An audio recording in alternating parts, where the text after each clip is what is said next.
The music you're listening to right now is by Andre 3000. It's off of his new album, New Blue Sun. And if you're wondering why I am using my NPR voice, is strictly to point out that some of you actually fell for that. Some of you actually thought that that was music from his album because you have not listened to it.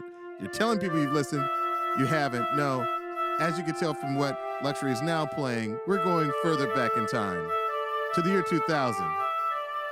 This episode of One Song goes out to all the baby mamas, mamas, baby mamas, all the mamas and all the babies. That's right. On this episode of One Song, we're apologizing a trillion times and talking about Outkast's seminal 3 times platinum, Billboard chart topping Ode to Complicated Relationships. That's right. We are talking Outkast and the song Miss Jackson. If you're nasty. Different Miss Jackson. Oh, for real. I'm actor, writer, director, and sometimes DJ Diallo Riddle. And I'm producer, DJ, and songwriter Luxxury, a.k.a. the guy who sometimes, frequently, often even, talks about and even whispers about Interpolation. And this is One Song. Yeah. My friend, I am so excited to be talking about not just Miss Jackson, but about Outkast. I mean, I've been waiting for this episode. I am so stoked too. We were fooling around earlier, but I was playing it in the style of jazz flute because Andre 3000 announced that he was dropping a new instrumental album called New Blue Sun. So perfect timing. We've had a chance to all culturally absorb this record. I feel like Outkast is back in the public eye, is back out there in the zeitgeist, and what a perfect time to talk about not just their crazy career path, right, but in particular the Stankonia album, which is sort of like at the halfway mark of their career. So I think, what better timing could it be? All right, so let's talk a little bit about Outkast. Let's talk about Stankonia. First of all, just to set the stage on how central this album and this song is to hip-hop culture, if not global culture. Stankonia, not only was it 3 times platinum, but the single, Miss Jackson, was the first Outkast single to hit #1 on Billboard. Yeah. At the 2001 Grammy Awards, it won 2 Grammys, one for Best Rap Album, and Miss Jackson won for Best Rap Performance by a Duo or a Group. And out of the pantheon of all-time albums, it's ranked 64 on the 500 best albums of all time. Not just best hip-hop albums, just best albums.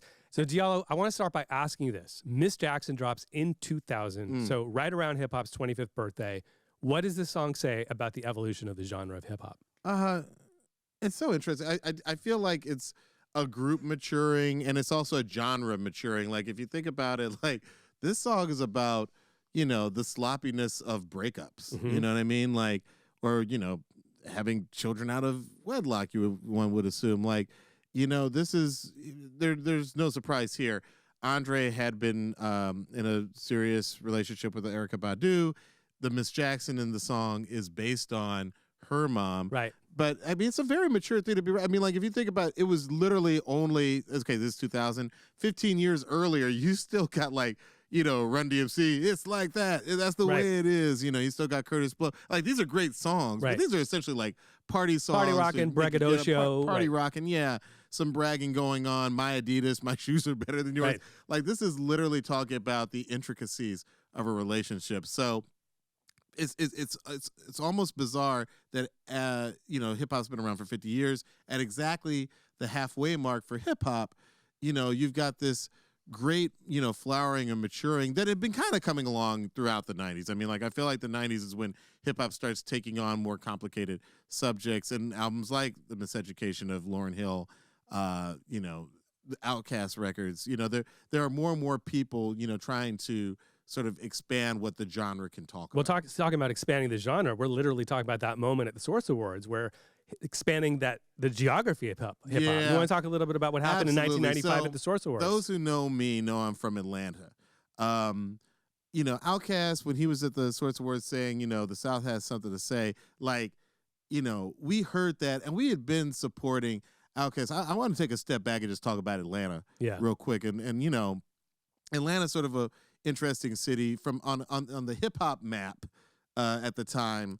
You basically had 2 camps. I figured this is the insider view because you're growing up. You are in Atlanta. I am growing up in Atlanta. Okay, I went to high school. They're older than me, but I went to high school with the Goody Mob. You know what I mean? I went to the same mall as crazy. Outkast, Goody Mob, The same organized mall? noise. Oh, we all went to Greenbrier Mall. And actually, that's something I want to talk about too. So real quick, the hip hop map is that Atlanta at that time was between three places. We had Miami booty shake music coming, from Miami. Mm-hmm. We had West Coast, and I'm going to lump, Texas, I'm going to lump the Texas rappers like Scarface and Rap A Lot. You had, the West Coast rappers and NWA and Dr. Dre and that whole sound. And then, of course, some of us, I feel like in white schools, the punks didn't get along with the new romantics. Well, in my high school, there were clearly camps. Like, there are the kids who listened to West Coast and Texas, for the lack of a better term, gangster rap. And then there were, sort of my clique, which, we were nerdy. We got the homework done, y'all. And we were more into De La Soul, Is the Tribe Called backpack Quest. kind of crew? Yeah, there was a lot of you know what group from Atlanta gets forgotten a lot is Arrested Development. Right. The way that those Outkast guys is not dressed, the first, are they? What's that? Outkast are not technically the first. Arrested Development's on the radio. They have hits. Listen, Atlanta had Tennessee. rappers, and I'm glad you bring this up. Atlanta had rappers, but as far as establishing an Atlanta sound, I don't know that we had that. Like Speech and Arrested Development, they felt very much like they went to Morehouse and Spelman, like what we call the Atlanta University, the AU schools. And I had people at my schools who dressed like that, and they had like Diggable Planet style names. There was a guy in my high school, his name was Hashim, but everybody called him Grasshopper. There was like that. See, they dressed like hippies a lot. They dressed like there was a lot. Was of that because he was so wise? Was that a on. Karate Kid thing? What is that? You know what? Like everybody, he tried to rap. Me and my friends, we all tried to rap. We still have those raps committed to memory. I'm not gonna do them today, but it was really like half the kids wanted to be about that NWA type life. Yeah. And the other half were really about like that De La Soul and Tribe Called Quest type life. And, Arrested Development was there. We had a group called Y'all So Stupid that was very few people remember Y'all So Stupid. Shout out to Y'all So Stupid. Shout out to Y'all So Stupid. Shout out to Parental Advisory, which was a group that was sort of in the same clique as Outkast, and they went first. They were inspired by Tipper Gore's warning stickers. On albums. Well, listen, I'm telling you, PA, as they were short, if you listen to that first Outkast record, he gives a lot of shout outs to PA. Interesting. Because Parental Advisory was in that same, these are all proto rap groups out of the Dungeon family clique. And they were more Tri-Cities. We're going to talk about the Dungeon in a minute. We're going to talk about the Dungeon in a minute. Very important. They were more Tri-Cities. I went to Maze. If you know the difference, like Maze was sort of like more middle class. Tri-Cities was still a little bit wild, but like we all congregated at Lenox Square Mall, at Greenbrier Mall. And if you know the history of our part of Atlanta, and I know I'm being verbose, but I got to get all this stuff out. If you think about our part of Atlanta, it was white until literally 1961. It was almost solidly white. And then one black family moved into Peyton Forest. And by the way, the dude was a doctor and a D-Day vet. Wow. Like ideal Do you know his neighbor name? material. Who's this guy? Is he like his a famous name is neighbor? Dr. Clinton Warner, I believe. Dr. Warner. And famously Shout out to moved Dr. into the Warner. Peyton Forest area. Wow. Every white family in the Peyton Forest neighborhood, which is it's all part of Cascade Heights, where all of us are from, they panicked. Okay. They actually built White what was flight. known as the Atlanta-Berlin Wall. Damn. And it was a wall that was to discourage any more black families from moving into the area after This man is Dr. very Warner brave. moved This man in. and his family he was is very getting harassed brave. all the time. Wow. But black families continued to move into the neighborhood, including my family, which moved there in 1974. I wasn't around yet, but like we moved into the Cascade Heights area. Our family did in 1974. But that's 1974. 1962, I think he moves in. I saw a report by 1963, by July of 1963, over 160,000 white people had moved out of Southwest Atlanta. Jesus Christ. There were in only 2 years. in a span of 3.5 years, you went from it being an all-white neighborhood by everything but the law itself to only 15 white families left in that neighborhood. It changed literally overnight. It was like a textbook example of white flight. And I bring all that up just to say that growing up in Southwest Atlanta, when I did, late 70s, it was like a black Mecca. It was middle class. It was black. We still, the white people didn't take their golf course. We had 2 golf courses in our area. You had these beautiful homes with like these long lawns, and it was 100% black. And the reason I bring all that up is to say that if you're black in an all black environment, well, then suddenly you're not known as like the black guy. Does that make sense? And so at my high school, the jocks were black and the nerds were blacks. The bullies were black. The bullied were black. And I look at Andre and I look at his path, and you just realize that this is what happens when people sort of are allowed to be more than just their skin tone. And when they're able to say, okay, what's really going on inside with me? Wow. You know, it makes sense that one guy is sort of like a street guy and another guy is like this amazing artistic poetry guy. Right. It makes a lot of sense because in the cultural stew that is Atlanta, you can be you can be whatever you decide to be. But they're also friends, and they're also friends, and completing each other's sentences. You know, two sides of the same coin. And they also met in the mall, which is the hub of social activity in Atlanta. Atlanta was a very special place to live if you were black growing up in the 80s and the 90s. It just was.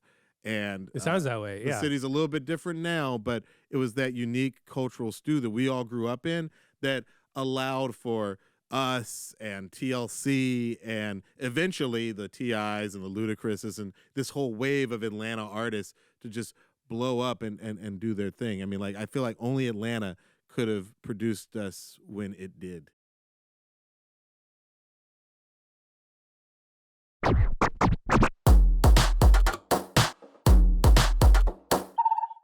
So just before we get into the song, I'm going to take a quick step back, talk a little bit about the history of the band. And it actually starts, it's funny little fun fact. It's funny to call them a band. I always think of rap groups. They're a band. They're a duo. They're Let's a group. talk about this rap band. They're a band. Well, it's funny because they are almost called the Misfits. Like that's crazy, That's really right? funny to me, yeah. Because obviously Outkast, Misfits, AT-Aliens, these are all of a theme. Like these guys felt like outsiders. But once Outkast found out that there was already a band called the Misfits, who sound like this, by the way.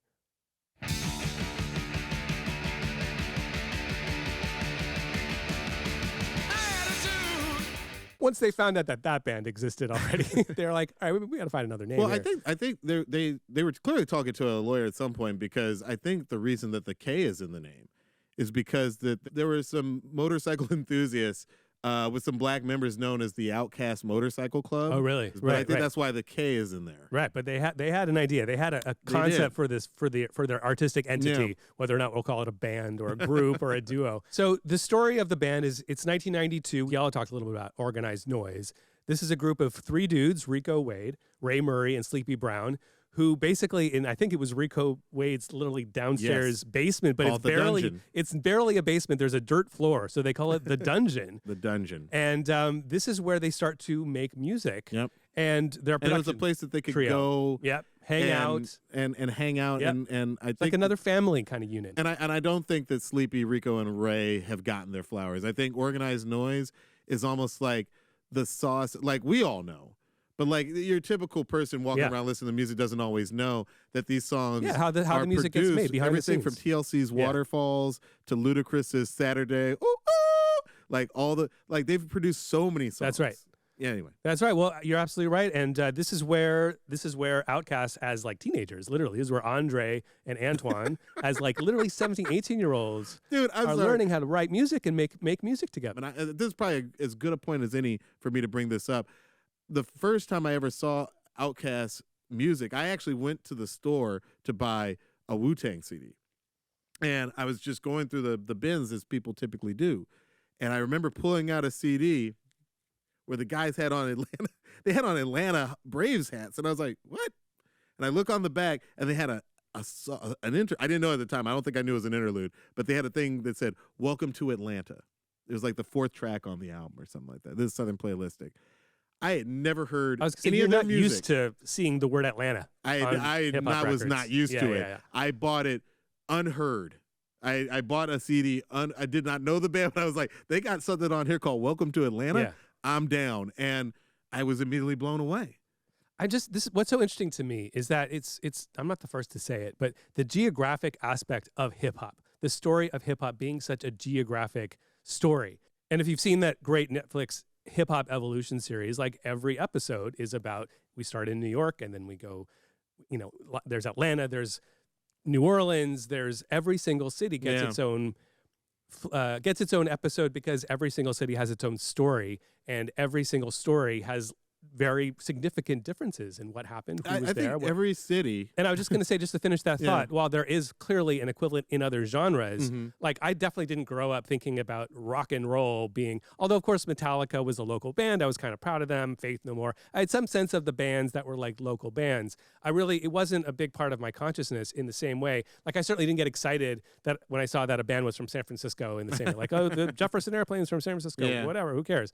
Like a little bit of pride, but it didn't have the same significance to me that clearly hip hop, the geographic centrality of hip hop. Yes, there's something about hearing the local guys rap about the very local representation. things. It's connecting. I know what that is. That's me. I feel connected to this band. I feel connected to this. They had so much love, and that again, shout out to Arrested Development. Shout out to Y'all So Stupid. It was really Outkast, Organized Noise, Mr. DJ, who is sort of like the Ali Shaheed Muhammad of Outkast. Mr. DJ does not get mentioned a lot. Third or fourth guy, but he's in the crew. He's the third guy, technically, especially in the days of that first album. Goody Mob, they established what the Dirty South sound was going to be. Like, they were like, as much as Seattle was established by Nirvana, and what's the other one? There's another one. Pearl Jam? How could I miss Mudhoney? Just go through all something trees. Screaming Trees. They're a Seattle grunge band, right?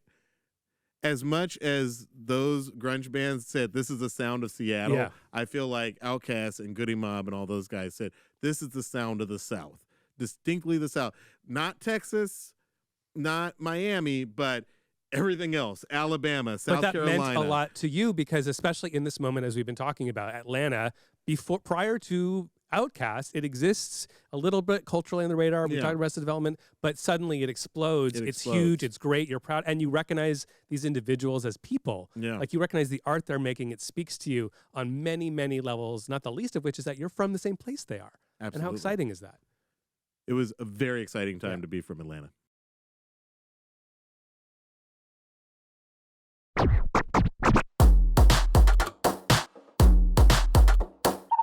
Another important thing about Organized Noise is that they're teaching Outkast about songwriting and production.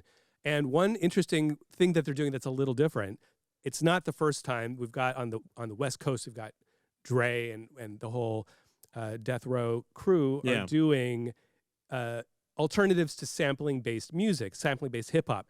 But Organized Noise in particular are really focused on how much instrumentation can we add? How much can we grab the talented bass players from the community, bring them into the studio and work with them and recreate ideas? And they are definitely interpolating and they're not sampling, but the sampling becomes more of a sonic thing. It's less of a whole, taking a whole two-bar loop of something and looping it. They're doing something completely different. I mean, the Chronic...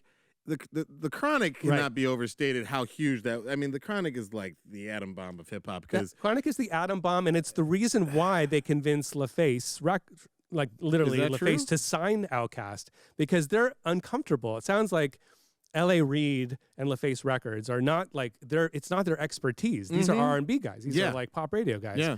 And Arrested, right? And Organized Noise keeps coming in and saying, "Hey, look, we got these two guys, Outkast, are going to be the next big thing." And L.A. Reid is not aware of, not comfortable with, not familiar with hip hop until the Chronic comes out, sells 1 billion copies. He's like, "I don't know much about this, but you guys keep telling me you got a hip hop act that's going to blow up. Here's the green light." I'm telling you, as an intern in the summer of 1995, after Outkast's first album is actually out there, like it's out there. People are happy about it. Like the city of Atlanta is happy about Outkast.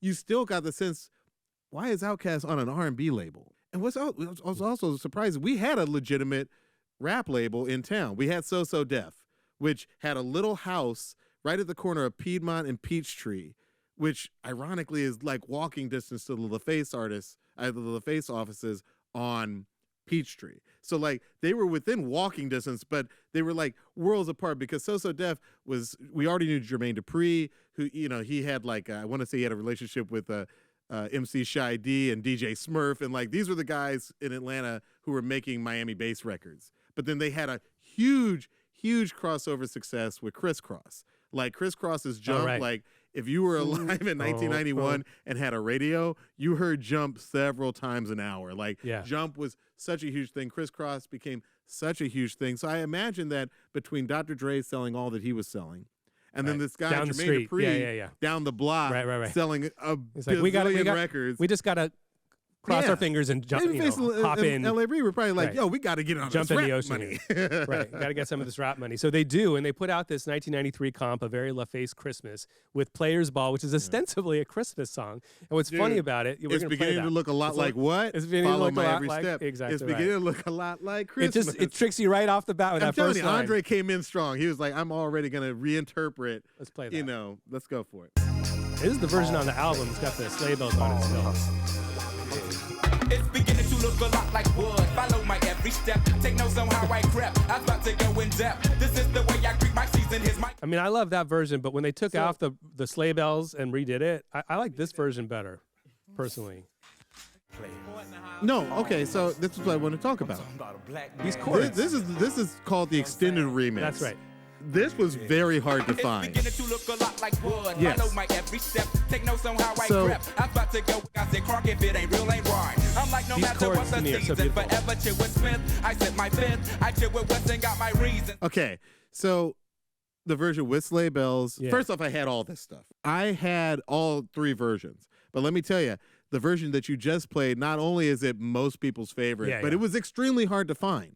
That's not the version that got a lot of play. It's not on the album. The on album Spotify, version was the one that got the most play, and it was in the music video and all this stuff. The version that you play, which goes by a couple of names, but I usually see it extended remix. Sometimes it's called extended TV remix. That was a really hard find. I had to literally go on the nascent web and find it because it was on Japanese pressings and stuff But no, trust me. Anytime you could break that one out at a party, which I did, I eventually did find the 12-inch once I started DJing. That was the version that we all love, and it is because of those piano chords. They're so sweet. Jazz. They're absolutely. So jazz. They're freaking beautiful. Beautiful chords. They're like deep house chords. You literally. I love them. Yeah. Well, as soon as you said that, about 19,000 laptops fired up and put on GarageBand. Right.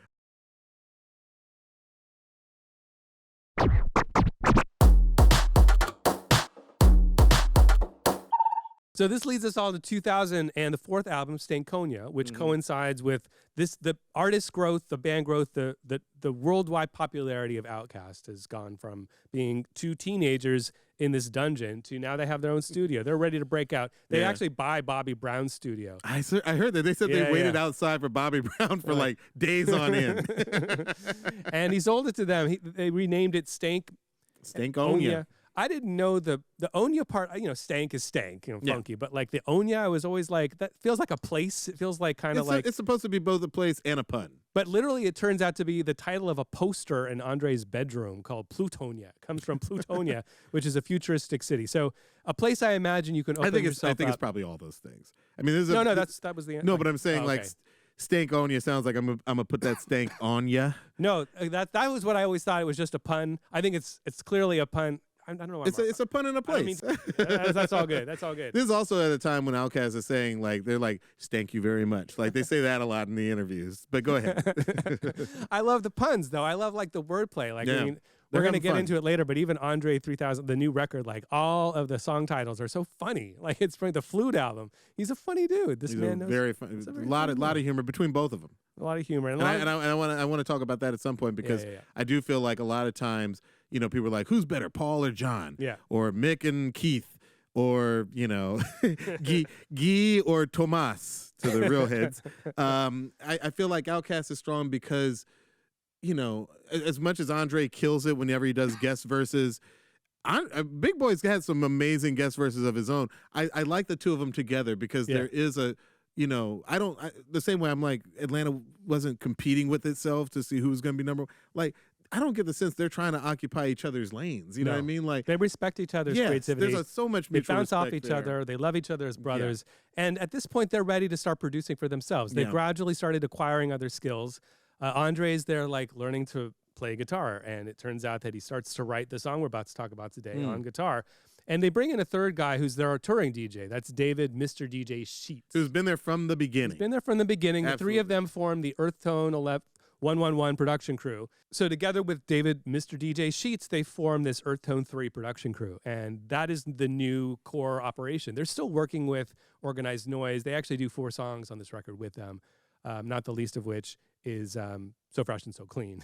An amazing track. Right, of course. And they are taking a cue from what they've already learned. They're bringing in live instrumentation from Atlanta club musicians, and they're making their new record. They're making Stankonia, which brings us to the song of the day, Miss Jackson, from the 4th album, Stankonia. Let's talk about it. Yeah, let's talk about it. First, I thought Miss Jackson was the, it's just the passage of time. I thought it was the first single off this album.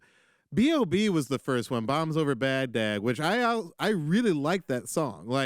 But apparently, critics loved it and audiences were like, kind of weird, even for Outkast, and didn't really respond to it, even though it's got a really upbeat, drivey sound. But it's Miss Jackson that captured everybody's attention. Yeah, so let's talk about it. We have the stems.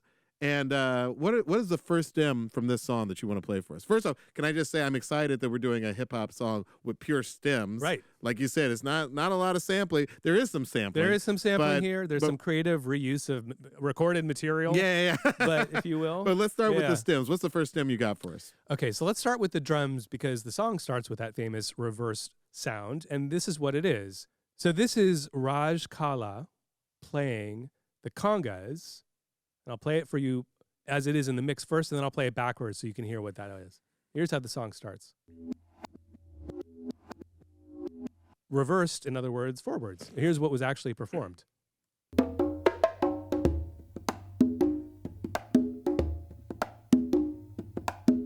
Wow, that's nice. Yeah. It's just a guy playing the congas. And that guy played backwards, that's what gets the Yep. That's Raj Kala playing congas and then the tape was flipped backwards. Okay, so we got that, and then we've got our beat. Let's listen to that. As you can hear, there's another backwards element there, that hi-hat. It's a backwards hi-hat. So in the mix, you've got I was like, what instrument is that? Yeah. So that's the full beat right there, going through the whole song. That's incredibly dope. Incredibly dope. Wow, that's really cool. All right. And then if you think that's cool, listen to this. This is on bass.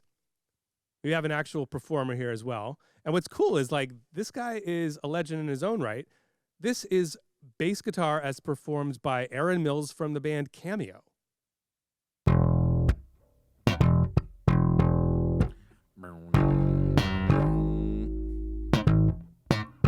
I'll bring the beats back in.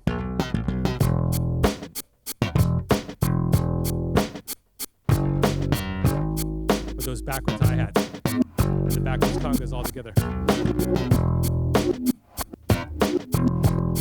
And it's when you know that it's when when you learn that it's Cameo, it's like, oh yeah, of course that's Cameo. I want to hear Candy. Let's hear some clear. I got Candy queued up right here for you, baby. Oh, there you go.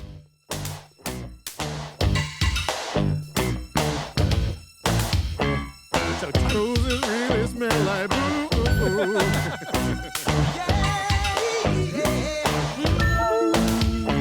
You really feel like you have an idea of where Andre and I want to say Andre and Andre, where Andre and Big Boy, where their heads are at while they're making this album. Yeah, it's so funny to think about Cameo specifically because those guys are are funny and crazy and bringing ideas from all kinds of different sources into the funk, right? I mean, I think humor is strong in the Outkast family. Is it strong in Atlanta? Is that an Atlanta? I listen. Is this an Atlanta sense of humor? There's something. Hell yeah. I'll never forget when Andre got on a song with Kesha, of all people, and he was like, I call her Keisha because she thinks it's hood to her. That was some low-hanging Atlanta humor fruit, and yet nobody beat him to it. So, Andre, he was always going to come with some jokes. He's always coming with some jokes. All right. Well, let's move on. We got some piano as well. This is another live performance. This is from Marvin Chans Parkman. I don't know why his nickname is Chans, but this is what Chans, when Chans gets on the synth, this is what Chans music can only have one Marvin. All right, and here he is playing piano.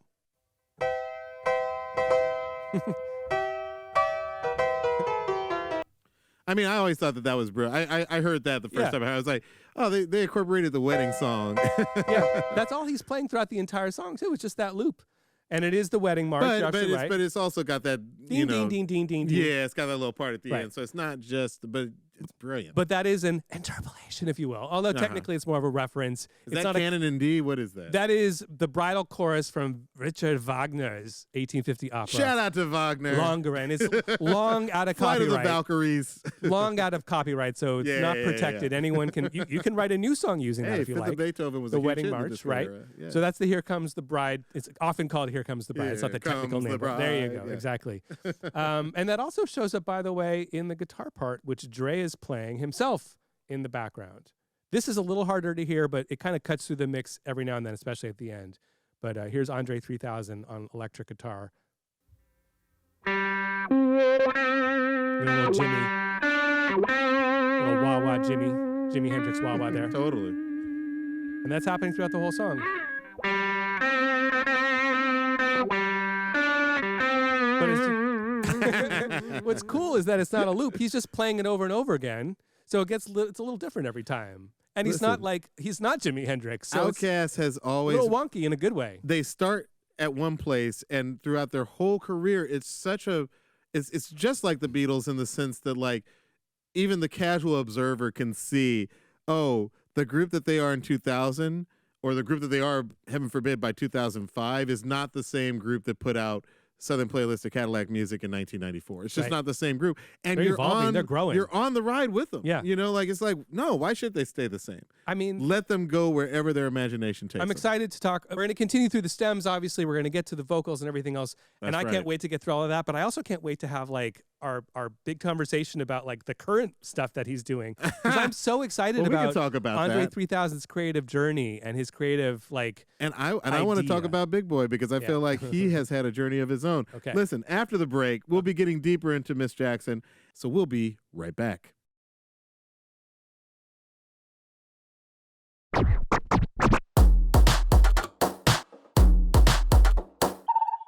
Let's get back to the stems.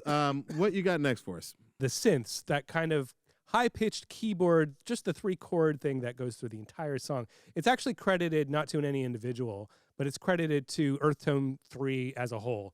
And here it is.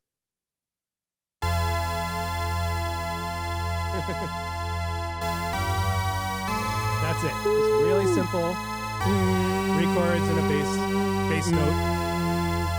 But can I say that is some sheer synth perfection? That is some synth. That's some Depeche Mode. I really like that. Some actually Human League, I'd say, more than Depeche Mode. Depeche Mode would be a little more intricate. Play it again. Let's All right. hear it one more time. I'm hearing a lot of Human League in that. Orchestral Yes. moves in the dark. You know what? Orchestral for the OMD. actual for the tone. You're right. It's OMD. For the sound, for some reason, here it reminded me of this, just because we're talking about it. By the way, Andre because has we a have a line. He's music- like, softly, as if I play piano in the dark. Like, I wonder if he was thinking that when he played that. Just because we have a podcast and it's fun to play music, it just reminds me of this.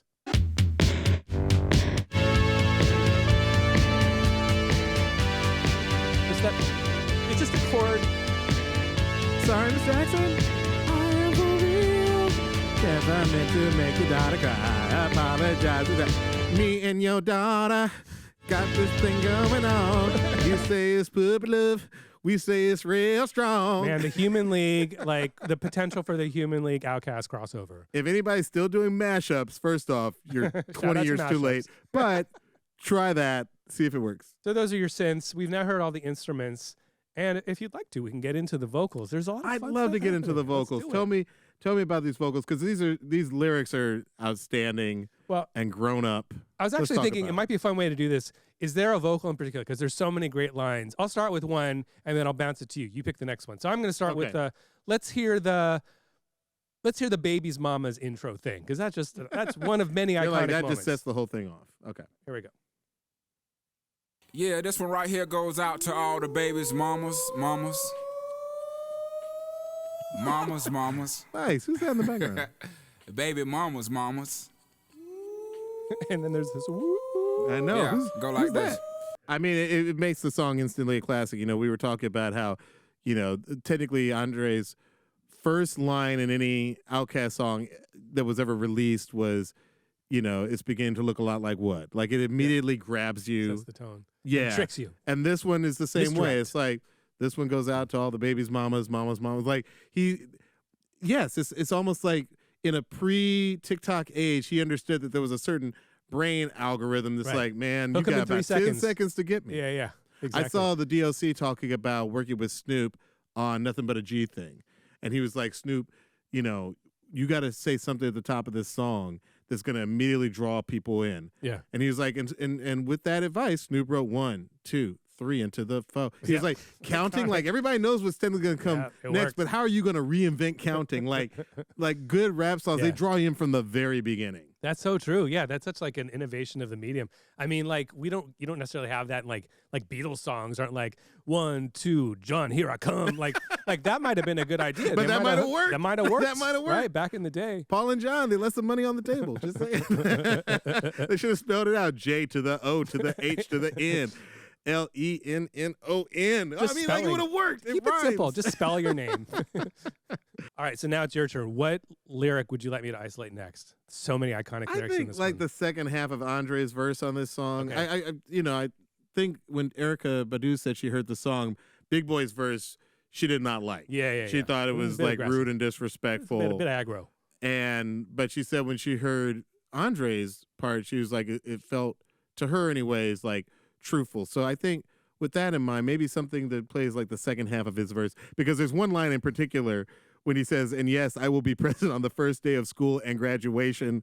Like that is such a mature line. Like going back to what we were saying earlier in the episode about hip hop is maturing at this point, but like that line, like it's so pregnant with like a relationship that must still be maintained, and yet everybody's compromising. Like that line kind of blows me away. That's beautiful. Right. Thoughts of he asking what happened to the feeling that her and me had. I pray so much about it, need some knee pads. It happened for a reason, one can't be mad. So know that everything's cool. And yes, I will be present on the first day of school and graduation. I'm sorry, Miss Jackson. Graduation. Oh, I love it. That. Hey, let's get technical with Andre's voice ending. because he has such a rich voice just when he's talking. Like when you hear him in interviews, you're like, oh yeah, that dude. I guess if there was no such thing as rap, maybe he would have been an announcer. You know what I mean? Like he's got such a rich voice, and yet I do hear some effect on that. Yeah, there's a vocal. delay. Is that what that is? Is that a delay? Thoughts of he asking what happened to the feeling that. There's reverb. Like, there's reverb, which gives it that feeling of being in a church. Yes. And then I always think like a big hallway. And then at the end of the line, you can hear a little delay tail. Thoughts of he asking what happened to the feeling that her and me had. I pray so much. Actually, I take that back. That's all reverb that we're hearing in this mix. And there's something about his lyrics, you know, I think about this a lot because there's some rappers who I like them, but it's hard for me, even me, lifelong hip-hop, it's hard for me to understand what they say. His enunciation is so clean and clear that I've never had a doubt when I really listen what Andre was saying, and yet it's still super complicated and syncopated and off the rhythm. I'm reminded of a line on TLC's album, the last song on Crazy Sexy Cool. I believe is a song called Something Wicked This Way Comes. And he says, I remember back in the time when the only signs we had with pickets, you know, like just from the start, he's hitting you, you know, and then he goes into, you know, G-Ang's killing brothers for colors, things that we wear for fashion. Other brothers use it for a reason to be blasting. Like, it's well pronounced, and yet he still doesn't lose his Atlanta accent. I'm going to keep coming back to Atlanta. Like, the Atlanta accent is not the Mississippi accent. It's not the Texas accent. It's not North Cackalack accent. It's a very specific accent. It's a very specific accent that I can fall into. If I need to fall into that accent, I can fall into that accent. Oh boy, you know what I mean? Like it's just another Diallo in the room. Hey, listen, I grew up there. You know what I'm saying? Yeah, and I feel like we just don't hear it a lot from a lot of rappers. The fact that I can hear every syllable enunciated, but it's not like he's like code switching. Yeah. To me, is just more that makes me just think this man is brilliant.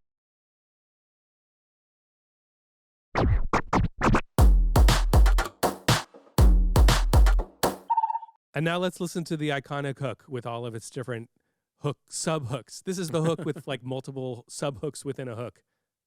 I'm sorry, Miss Jackson. Ooh, I am for real. Never meant to make your daughter cry. I apologize 1,000,000,000 times. I'm sorry, Miss Jackson. Ooh, I am for real.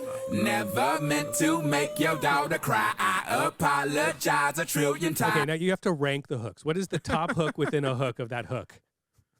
Interesting. Is it the whoo? I mean, the Who is infectious. I think you got to have it all. I think it all comes together because if you take any part of it off, it's almost like Outkast itself. If you take away Big Boy, it's Andre, which is amazing, but it's not Outkast. I don't want to just eat the burger. I want the bun. I want the ketchup. I want the pickles. I want it all. I want all those layers. Okay. By the way, speaking of layers, I hear at least 2 Andre vocals in the mix, like a high and a low. Yeah. Won't be able to separate them, but it is interesting because I feel like nowadays almost every rapper has a singing voice. Yeah. But like this is still, this was probably recorded in 99. Like with the exception of Lauryn Hill, I feel like not every rapper, maybe Mos Def. Lauryn Hill and Mos Def are rapping and singing in equal parts, but this is a new look for Outkast. Like, he's singing a lot. Well, it's funny you mentioned that because the other part I wanted to play for you, which is a really fun little moment. I think this is after the first chorus. It's really sweet. And he's kind of doing a little bit of everything, as you say. I'll just play it for you, and then we can talk about it. Got a special thing going on. We got a special kind of thing you going say on. It's You know what I'm puppy talking love. We say it's full grown. Hope that we feel this way forever. You can plan a pretty picnic, but you can't predict the weather. Miss Jackson, 10 times out of 9. Now if I'm lying, fine. That's like a Beach Boys kind of like that was counterpoint, crazy, right? That was some pet sounds. But But I think what's cool about that is that how many times have you heard that song, and I did not hear that other part of it ever because I was listening to the part that was on the beat. You know what I mean? Right. But like the can't predict the weather. Like that's on a very different part of the beat. That was super cool. Yeah. He's playing with counterpoint, and he's maybe listening to the Beach Boys, and he's talking. There's a lot going on there, and it's a way of having multiple different vocal ideas, almost like a Mariah Carey song, right? We were joking on the Mariah Carey episode. We talked about how there's this sort of church-like moment where we have 4 or 5 different melodic lines that are playing off of each other. Yeah. And in the mix, it doesn't feel chaotic. If you just listen to it out of nowhere, it's like, what is this chaos? Yeah. But it makes sense because over the course of time in the song, it's built to that moment. Also, it's building. He was obviously going out with and had a child with Erykah Badu. There's something about his falsetto flourishes that sounds like Erykah Badu around that time. You know what I mean? Yeah. Like that's interesting. I need a rim shot, baby. Like there, you could. She rubbed off on him. Well, it also reminds me of Sleepy Brown himself, who's doing hooks like that in their previous previous songs. Right? He's doing his Curtis Mayfield-esque kind of thing. Players there's ball. no way that they could. Playing, right? That thing. Yeah. By the way, shout out to Big Rube, who was a major part of all those early Outkast records. It's interesting because they were obviously in the studio with Organized Noise, and the same way I'm saying some of that Erykah probably rubbed off on Andre, some of that Organized Noise clearly rubbed off on them when it came time for Andre and Big Boy to produce their own songs. Yeah, because when you're in the room with someone creatively and you see them doing it, it is representation matters. That is like, that is something I can do that. I can try to do that. Right. But let me also say, because I don't think it's said quite enough, especially in this world of Andre's Flute album, that Big Boy is such an important part of Outkast to me.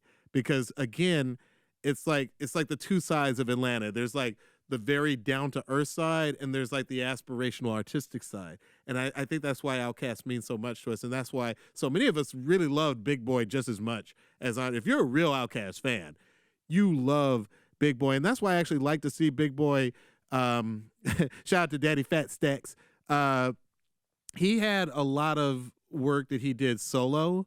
He did work with artists in the electronic. I mean, like if anybody has ventured out into electronic music, it's actually been Big Boy. So that's just Left Foot? Certainly, he's just Left Foot. He's done a lot of. So I would ask anybody listening to this, and he was one of the first people. I mean, people forget when Janelle Monáe. I first heard about her as a member of the Dungeon family. So like I feel like he's also been a good steward, and he's done features with artists who were up and coming. And Killer Mike. And Killer Mike. Yeah. Killer Mike is like the second generation Dungeon family. I guess Future would be the third generation. Like Dungeon family has had some amazing careers launched out of that clique, and we should never ever underestimate or underappreciate. Let me ask you, how often should we not do it? Should we never ever? Should we never ever ever? Never ever ever ever ever ever. Ready? Not at all. Let's hear that. On the oak tree, I hope we feel like this forever, forever, forever, ever, forever, ever. Forever never seems that long until you're grown and notice that the day-by-day ruler can't be too wrong. Pause it. The other thing that Andre does a lot in his verses that I really appreciate is he's got a very sort of like wise sort of like sense of like beginnings and endings. Let me explain that. One of my favorite, this might be my favorite Outkast line of all time. It comes from Elevators. He talks about running into that guy in the mall that he hasn't seen in a long time. Yeah. You know, but he's standing there, facial expression looking silly and like he says, the line that he says, sort of like this thing about the day-by-day ruler can't be too long. Yeah. He talks about when the record gets to, it's not Elevators, it's Rosa Parks. When the record gets to skipping and slowing down, I hope you can still say them brothers had their crown, but until then, what's that fuss? Like he's very much talked about there may come a time when there is no Outkast or people aren't checking for Outkast. He comes back to that often, almost as much as like Tupac talked about dying or getting shot. Like Tupac talked a lot about that, and Andre talked a lot about there may come a time when there's no more Outkast. And I've always he's been telling us. He's been saying for a long time. Because we're gonna get into this more in a minute, but before but there's a lot going on in Andre's creative brain, and he is looking to do things that are interesting to him exclusively. That is his life's mission. And of course, he needs to feed his family. Of course, he needs to keep shoes on his feet. Yeah. He's got ambitions. He's got an element of him that enjoys fame, but there's also something that drives him, which is just purely exploration and creativity and improvisational creativity at that. Yeah. And that, to me, is why I'm so inspired, especially by his most recent moves. After giving up the greatest hip hop act of all time, to according to many, and certainly according to the like sales of Speaker Box and Love Below, and go on to do what he wants to do with his days. You know, even though that he put success down and he left it there, and everyone wonders why. Well, because he's driven by creativity. And listen, I appreciate that. I think that, look, I listened to the the Flute album over the weekend. A friend of mine was like, "Yo, this album gonna bang in the spa," and I kind of agree. Like, yeah, I think he would too. He's not like, that's not a joke to him. He's like, he gets it. He knows what this is. He's in on it. But listen, I will say this: if you really loved Outkast and you are missing Outkast, and this obviously does nothing to make you not miss Outkast. I mean, like I give props to Leslie Jones, who did an extended riff at the Daily Show. Like, what are you doing? You know, like, I totally get where that comes from. Not because we don't appreciate artistic change. It's just that if Outkast is or was what it was for me, and presumably Leslie, just your favorite hip hop group, right, there is a part of you that a rhymeless instrumental flute album, it only sort of exacerbates your like desire to like hear from him. You know what I mean? Sure. I remember 2007, Outkast by that point had broken up, and Andre personally had like an amazing year of features. He's on the Walk It Out remix with DJ Unk. He's in Throw Some D's on it. He's on that remix and crushed it. That was the year that he came out with that epic other flow he did about marriage on the International Players Anthem by UGK. Like 2007 is like the second Outkast broke up. He was like I think that's the year he did his verse on Party with Beyonce. You know, like he was coming with all these amazing verse after verse after verse. And there's a part of us that misses that. I don't want to belabor it because, again, I think that we're unified in thinking that like an artist needs to go where an artist needs to go. But you've heard this from me before. In my opinion, Outkast is very much like Daft Punk. Like, they came out with albums and they defined genres and they defied genres. And then they broke up. And then you just had to just resign yourself to the fact that, no, there's not going to be another Outkast album. There's not going to be another Daft Punk album. Oh, one of the members is coming out with an album. And it's all classical music. I hear that. And this is the narcissism of fandom, though. Like, it's like totally narcissistic. Fans want totally selfish. What fans already like. It's totally selfish. And by the way, there are enough Outkast albums that we can always go back and revisit those. In We're fact, gonna hear it in a new way. I'm going to suggest to anybody who has never listened to Southern Playlist or Cadillac Music, you know, even though there's some lyrics in there that are probably not cool by today's standards, go back and listen to a young Andre and young Big Boy, and you'll still hear a lot of what you appreciate in later Outkast records. It's not that these groups, Outkast and Daft Punk, don't leave a musical legacy. It's just that, there is a part of us that would love to see the band get back together and just do one song for us. You know what I mean? Yeah.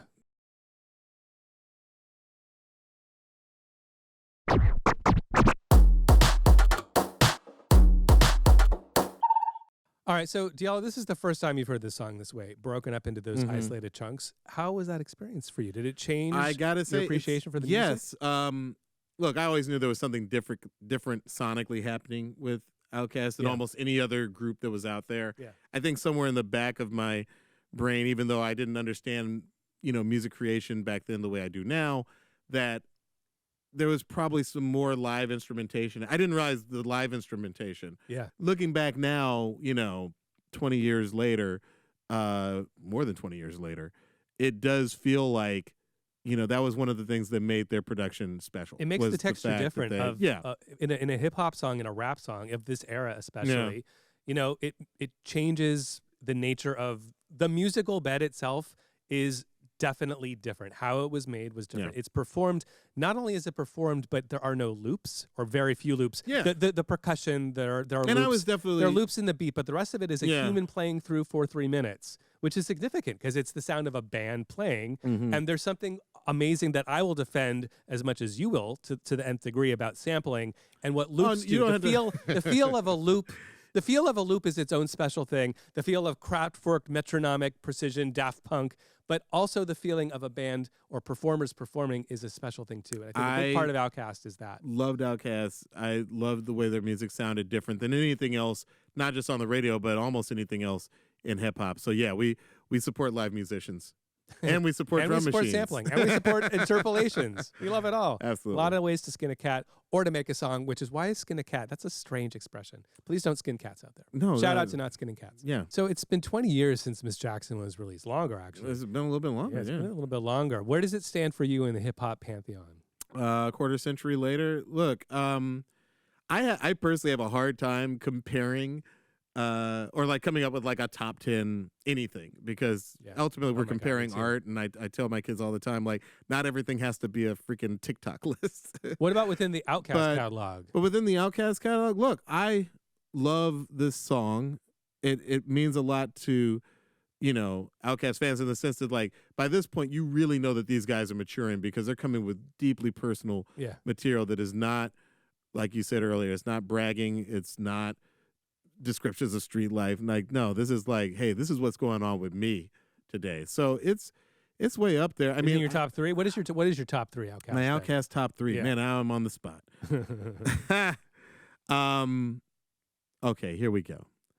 Number 1, gotta go with Players Ball, that remix that you played earlier. It is absolutely one of my favorite songs of all time. I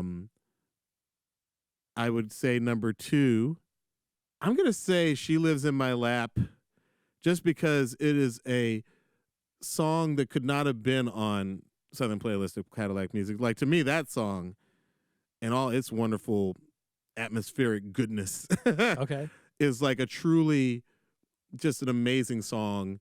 Shout out to Rosario Dawson on it. It's just an amazing song. It's just a great song. She Lives in My Lap. It almost sounds like Prince. I love the story about, we don't have time to get into today, but after they did the reunion show at Coachella, Prince called Andre to like give him advice and basically rate the show. Yeah. And I'm like, who gets calls from Prince like that? And then my number 1 is a very bizarre song, considering that I really love Outkast for their rapping, but it's the spoken word masterpiece, Spodioti Doublelicious. But to this day, there are so many classic moments in that song, from a masterful Big Boy line, the post office ain't call you back because you had cloudy piss.